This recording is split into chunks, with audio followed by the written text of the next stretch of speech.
Retalhos da vida, retalhos da vida, retalhos da vida, retalhos da vida.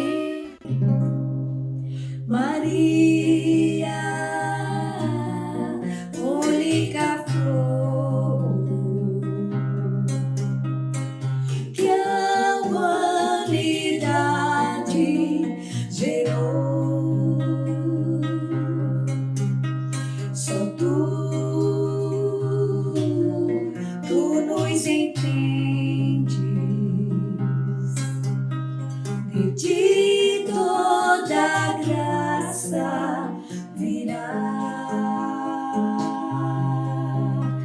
Maria, és plena de Deus, nunca demais sobre ti se dirá.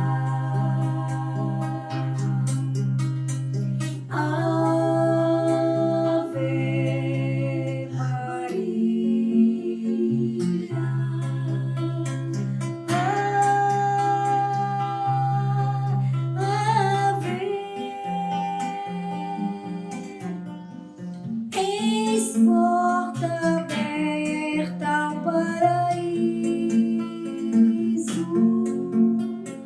Ave,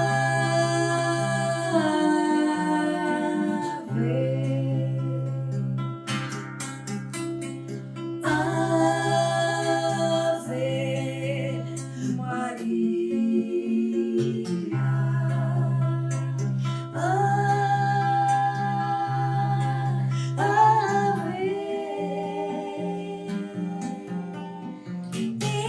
porta aberta ao paraíso,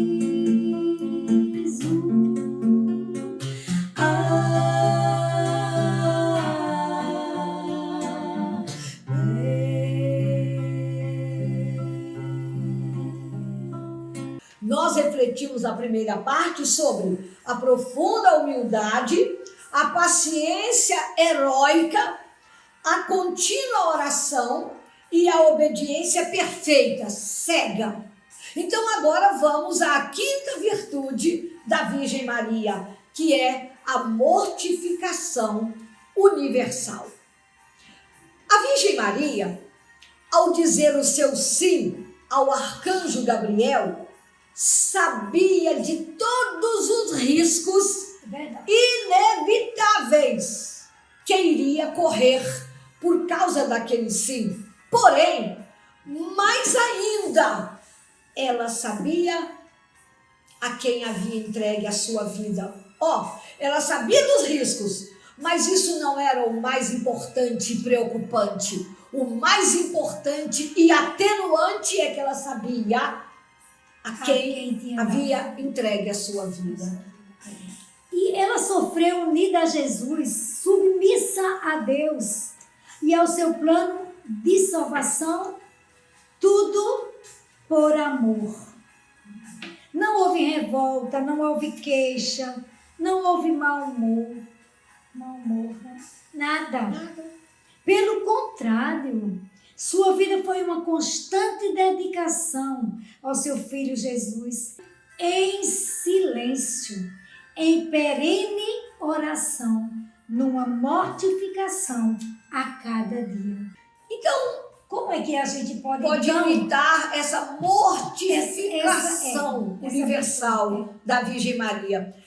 Em nossa vida, você há de admitir isso que nós vamos dizer. Em nossa vida, são muitas, gente, as provações que são permissão de Deus. Não necessariamente Deus as envia, mas Ele as permite. São muitas as provações que nos vêm para a nossa purificação e para o nosso crescimento. Porém, nem sempre nós entendemos isso que nos vem como provação para o nosso crescimento e não acolhemos, e não recebemos de bom grado.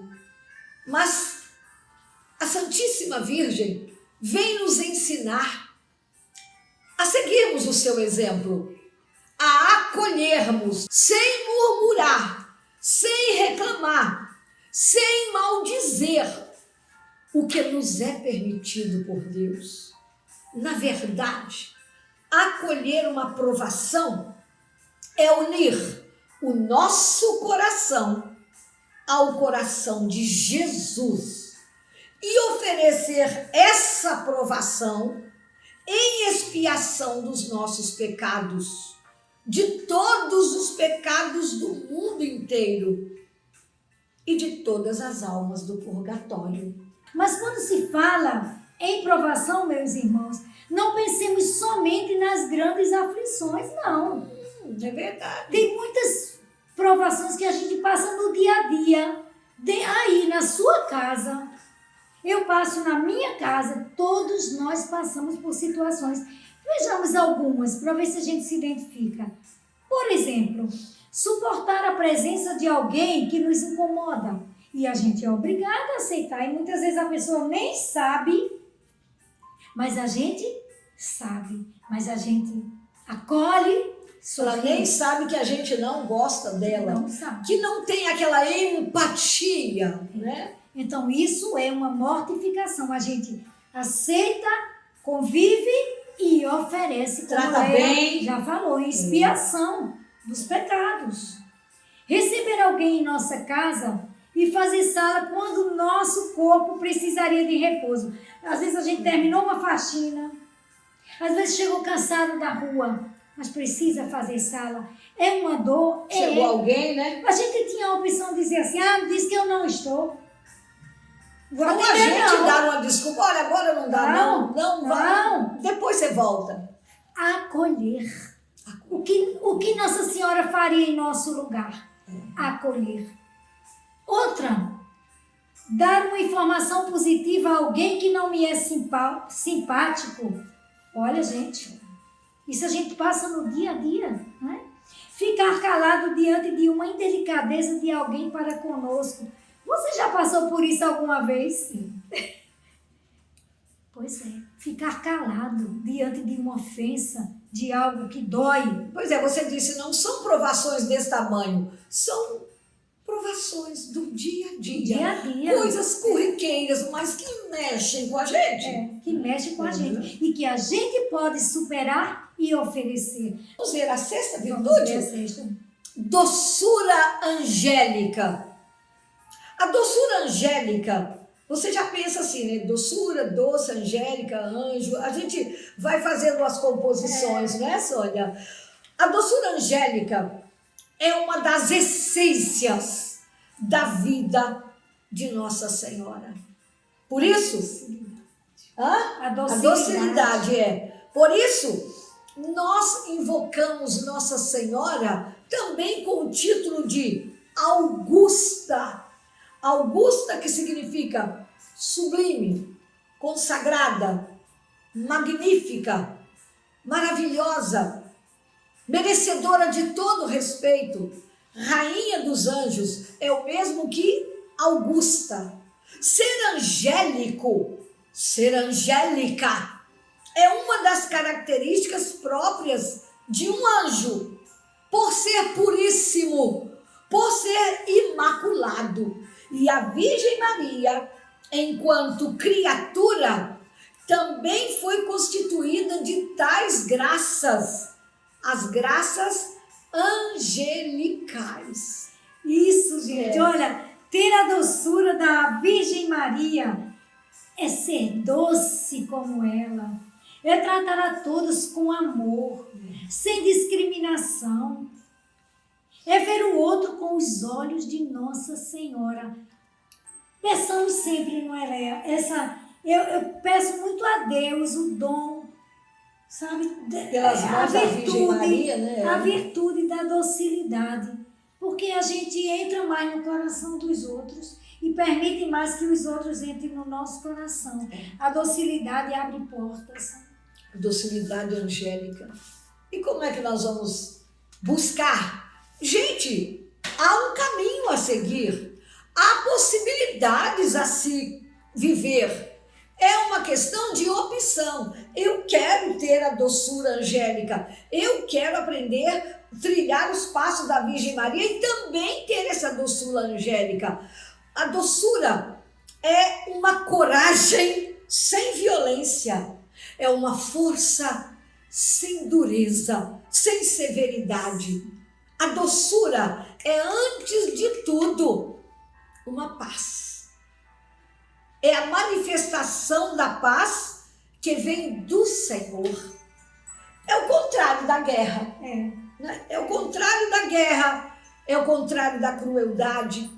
É o contrário da brutalidade. É o contrário da agressividade. É o contrário da violência. Pois é. E isso faz a gente entender que mesmo tendo angústia, mesmo tendo sofrimento, é possível sim viver a doçura, ter a doçura. Pode haver docilidade, mesmo diante da dor. E olha o que nos Parece diz. um paradoxo, não é, Sônia? Você disse assim, acho que foi isso que você disse, mesmo havendo angústia e sofrimento, pode haver doçura. Como é que eu posso ser dócil? Como é que eu posso ser meiga, amável, no meio de angústia e de sofrimento? Isso Tem mesmo, jeito, né? Mas tem porque jeito. olha aquele pensamento que diz, na vida, o que importa não é o que acontece a nós, é o que acontece em nós. Aí, pode continuar. E se a gente, ainda dentro do que você está falando, Leia, se a gente for esperar, minha gente, para ter docilidade, paz, quando a gente não tiver problema, tá ruim, né? Porque quando Jesus disse, queres vir, seguir-me, vem, mas traz a tua cruz. Carrega, segue-me. punha. Não é? Então, sem sofrimento não se chega a Jesus, não se chega à ressurreição. E olha o que nos diz São Paulo em sua carta aos Colossenses, no capítulo 3, versículo 12.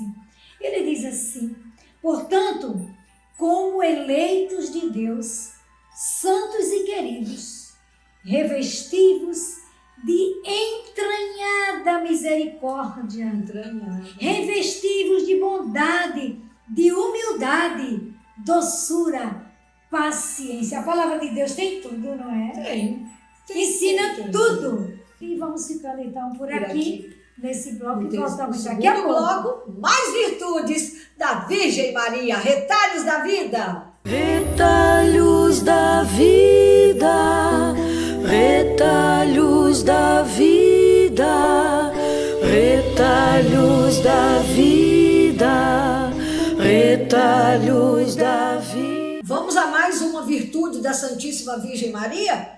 Depois nós vamos elencar todas as 10 que estamos vendo. Vimos num primeiro programa e vendo hoje. Estamos elencando, a exemplo de São Luís Maria Grignon de Montfort, não é? As 10 virtudes.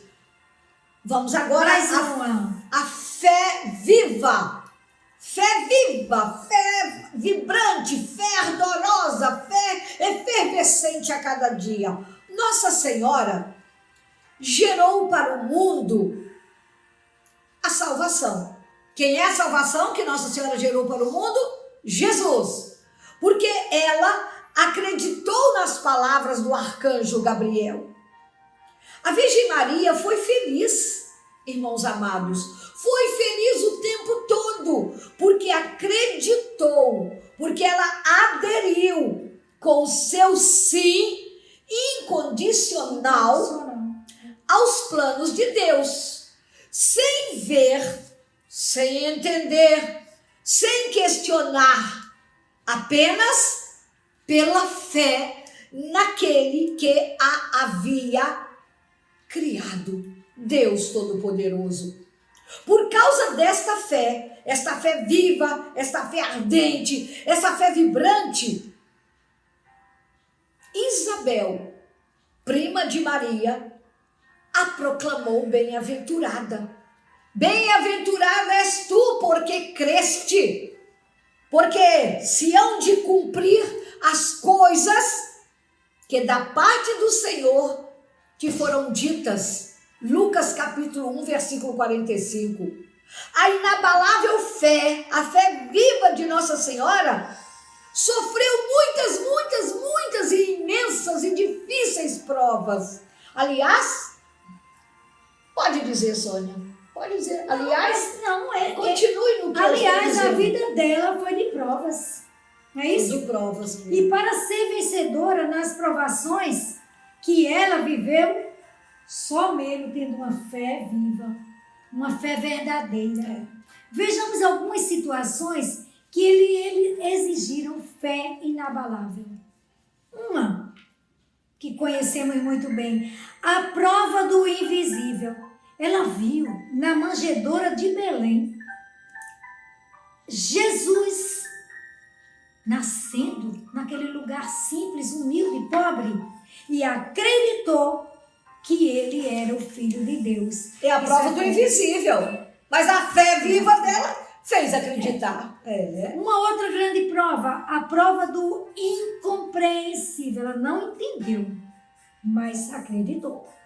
Viu Jesus nascer no tempo, numa época, sendo uma pessoa como nós, e acreditou que ele é eterno. Ela via o palpável, mas a fé ardente viva dela fez com que ela acreditasse no transcendente. Ela olhava para aquele menino Jesus, mas ela via o menino Deus. Ela olhava para o seu filho já homem, o homem Jesus, mas ela sabia que ele era um homem Deus. Mais uma prova, a prova das aparências contrárias. Viu Jesus, seu filho, e Filho de Deus, o Salvador, o Redentor, maltratado e crucificado, e mesmo assim creu que ele realmente tinha todo o poder.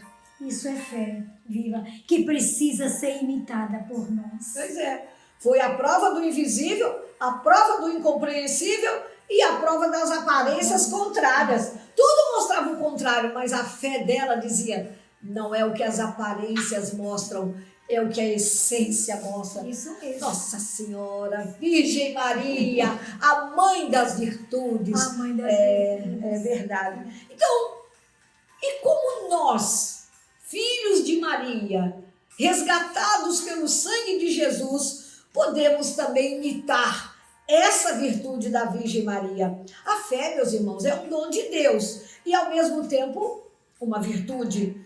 Por isso, nós devemos pedi-la todos os dias a Jesus, como fizeram os apóstolos. Porém, ter e somente ter, ou a fé ainda não é o bastante, né? Eu creio. Somente crer não é o bastante. É preciso ser coerente. É preciso viver de acordo com o que se crê, como viveu a Virgem Maria. É muito mais, é isso que você está dizendo aí, Leia, é muito sério, né? É muito sério, não é só a gente suplica a graça, mas a nossa vida tem que ser vivida de acordo com essa graça que está em nós. Realmente. Exato. Olha, ter fé com a Santíssima Virgem é acreditar que se recebe uma graça muito antes de a possuir. E é, acima de tudo, ter uma confiança inabalável em Deus. Disse o Senhor Jesus: se tiverdes fé como um grão de mostarda, direis a esta amoreira: arranca-te e transplanta-te para o mar, e ela vos obedecerá. Lucas 17, 6. Viu aí? Fé viva. Não é a fé que vacila, que oscila, que quando as coisas estão a favor eu tenho fé. Quando as coisas estão difíceis eu nem sei se tenho fé. Tem que ser fé viva, ardorosa, É porque o humano nosso a gente se acostuma, na verdade, a só ganhar. Está por cima, Passa ser por favorecido. cima, ser favorecido, sempre tem razão. E quando a aprovação chega, Quando vem o o revés, revés, a gente diz logo, Deus esqueceu de mim. Eu não sei o que foi que eu fiz para merecer isso. Deus fazendo isso comigo, né? E não é bem assim. não é. Então peçamos, supliquemos mesmo a Deus que nos aumente a fé.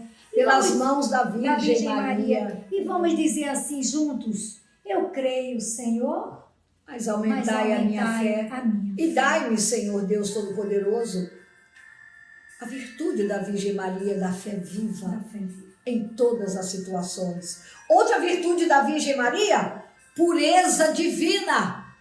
Pureza divina. O esplendor, a beleza inenarrável da Virgem Maria, a Mãe de Deus, Jesus, fez de Nossa Senhora a criatura mais radiosa que se possa imaginar. Radiosa, meus irmãos, radiosa significa esplendorosa, luminosa, radiante, maravilhosa, reluzente. Nossa Senhora, por essa pureza divina e por todas as outras virtudes que ela viveu em perfeita consonância com o coração de Deus, fez dela uma mulher radiosa. A Virgem Maria é a Senhora da castidade, pureza divina, castidade divina. A Virgem Maria é a Senhora da castidade, sempre virgem, Mãe puríssima, sem apego algum às coisas do mundo. Não ser apegado às coisas do mundo, irmãos queridos, ou desapegar-se o mais possível a cada dia, é verdadeiramente uma pureza divina. E durante toda a sua vida, Deus foi sempre o primeiro em seu coração. Ela sempre teve seu Sempre o corpo, primeiro. sua alma, seus sentidos, o seu coração voltados para Deus. Por isso é que Deus, para salvar o mundo, escolheu o ventre de Maria, de pureza divina, isento do pecado original, portanto, imaculado, para trazer o Salvador. E meu Deus, E Maria É jamais demais. se desviou do caminho do céu. Maria do Momento Céu. algum. Ela só teve um foco, o céu, o esplendor do céu. E Nossa Senhora disse na aparição de Fátima que os pecados que mais mandam almas para o inferno são os pecados contra a pureza. Vamos repetir isso? Eu vou repetir. Isso eu li lá, nós lemos. Nossa Senhora disse na aparição de Fátima aos 3 pastorinhos que os pecados que mais mandam almas para o inferno são os pecados contra a pureza. Contra a castidade, contra a pureza que nós falamos agora, Pureza divina. Exatamente. Gente, vamos então suplicar a Virgem Maria. E olhe, Ah, que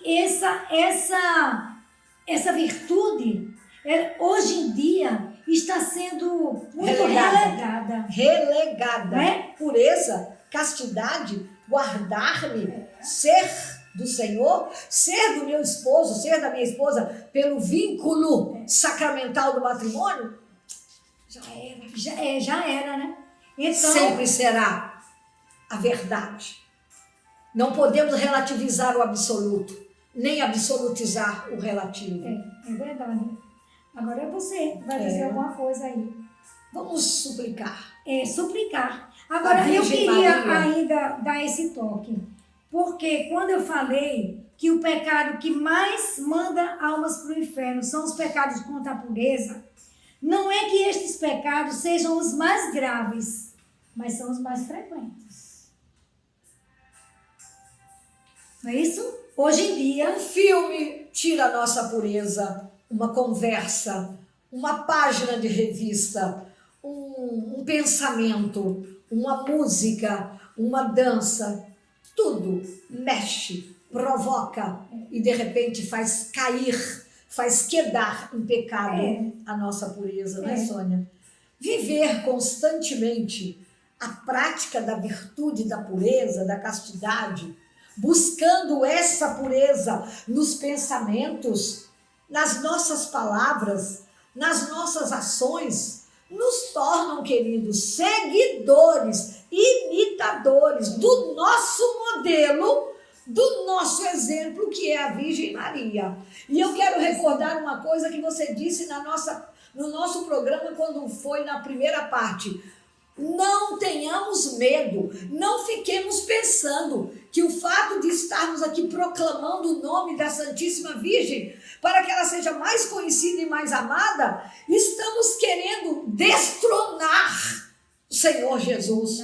Jamais, porque se nós estivermos junto de Maria, nunca estaremos longe de Jesus. Ela é um sinal, ela é uma seta. Quando nós chegamos a ela, ela diz, não, para em mim. É aqui, é Jesus, é Ele, é por Ele que eu vivo, é a Ele que eu sou encarregada de levar vocês. Então, quando nós estamos falando, tornemos-nos seguidores, imitadores do nosso modelo, que é a Santíssima Virgem, isso não nos aflija. Tornemos-nos modelos, seguidores, imitadores do nosso modelo, que é a Santíssima Virgem Maria, e ela nos leva a Jesus. Então, supliquemos a Santíssima Virgem, a nossa Mãe Imaculada, que nos oriente a imitá-la, tendo em nossos olhos olhar de contemplação e não de perdição, tendo um coração de adoração e não de dispersão.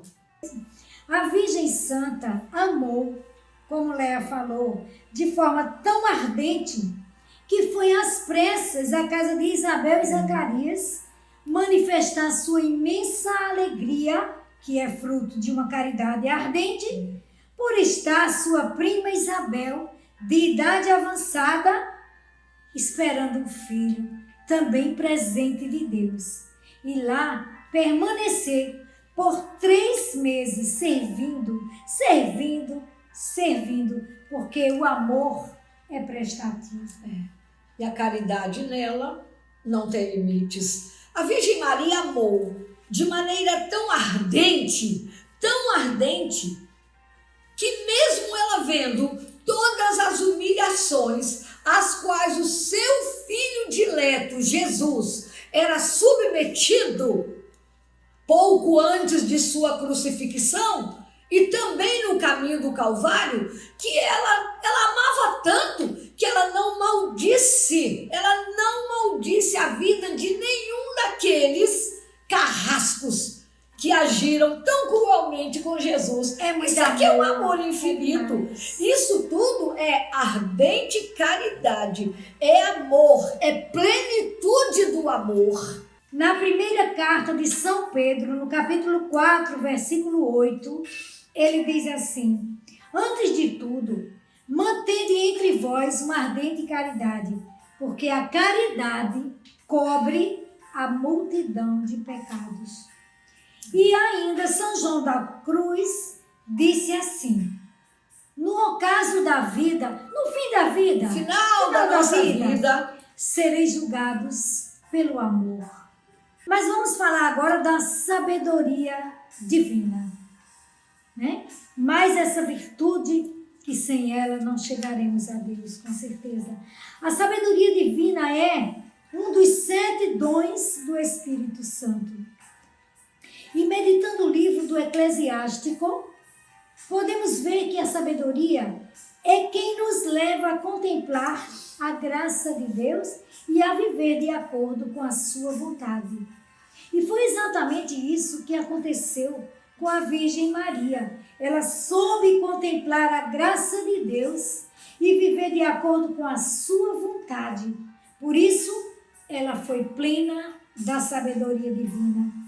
É essa sabedoria divina, meus irmãos, quem rege tudo e atrai todos para o essencial e o absoluto, que é o próprio Deus. A sabedoria divina, virtude que Maria viveu em plenitude. A sabedoria divina nos fala do sobrenatural, do transcendental, do que vai além desse mundo, do que vai além dessa carne, do que vai além do visível aos olhos, daquilo que a sabedoria humana jamais será capaz de explicar sem a graça divina. Só ela, a sabedoria divina, é quem pode nos conduzir para os caminhos cada vez mais do bem, e é com ela que vamos perseverar no caminho de Deus. Isso mesmo. Sabedoria divina. E essa sabedoria divina é ao mesmo tempo inesgotável, insondável, infinita. Quanto mais a buscamos, mais queremos e precisamos buscá-la, e mais experimentamos a satisfação de sermos felizes mesmo nas adversidades. Exatamente isto foi o que aconteceu com a Virgem Maria. Não obstante os sofrimentos, as tribulações que foram constantes em sua vida de mãe, ela sempre perseverou nos caminhos de Deus, buscando mais e mais a sabedoria divina. Mergulhar na sabedoria divina, gesto sempre presente na vida de Nossa Senhora, é o que nos fará compreender o que é a misericórdia, o que é viver o temor de Deus, o que é, enfim, viver a busca das virtudes. Buscar a sabedoria divina é vivê-la. Custa e dói muito, porque toda vez que nós queremos melhorar, nós temos que abrir mão de coisas que às vezes não queríamos abrir mãos delas, mas traz ao nosso coração, ao coração daquele que abraça a sabedoria divina, uma alegria inexplicável, sem igual, como era a alegria na qual sempre viveu a Virgem Maria. Até o próximo Retalhos da Vida, se Deus quiser. Obrigada a você. Retalhos da Vida. Retalhos da vida, retalhos da vida, retalhos da vida, retalhos da